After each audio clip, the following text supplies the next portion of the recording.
welcome to the FL Studio video tutorial on using FL Studio as a plugin within other applications.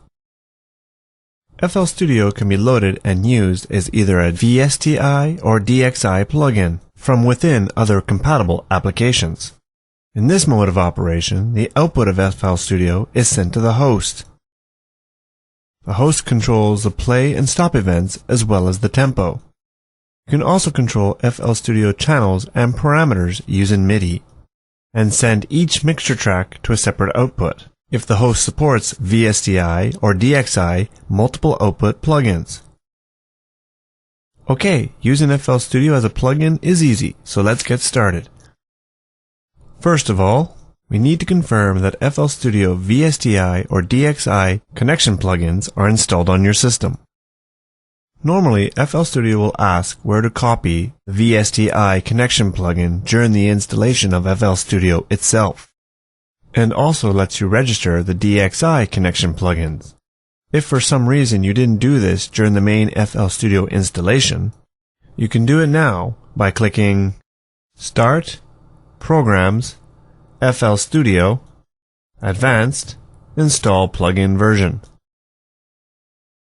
For the FL Studio VSTI connection plugin, you should select the VSTI plugin folder of the application you wish to use. In this case, we'll use the Steinberg VST plugins folder for Cubase SX. DirectX plugins are registered automatically in Windows, so you don't need to select a location for this type of plugin.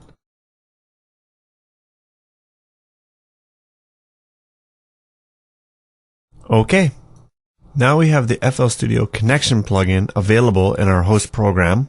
Let's start using it. We are going to use Cubase SX here, but any compatible host will work fine.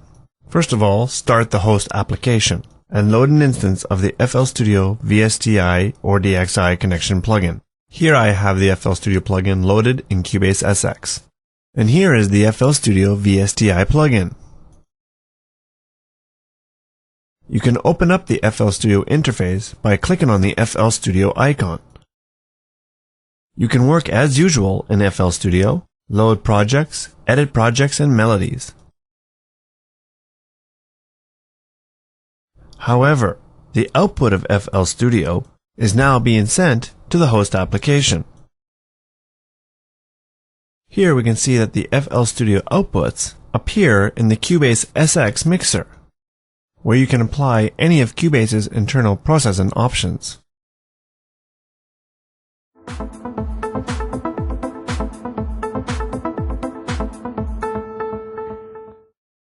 If we increase the tempo in Cubase, we can see that FL Studio is synced to follow the tempo of the host application.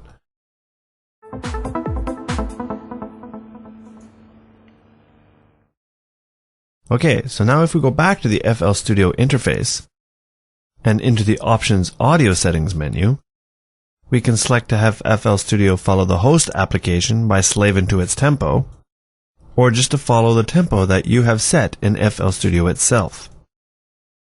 The FL Studio plugin back here in the host application also includes a time offset control, which allows you to control how many bars earlier FL Studio will play compared to the host.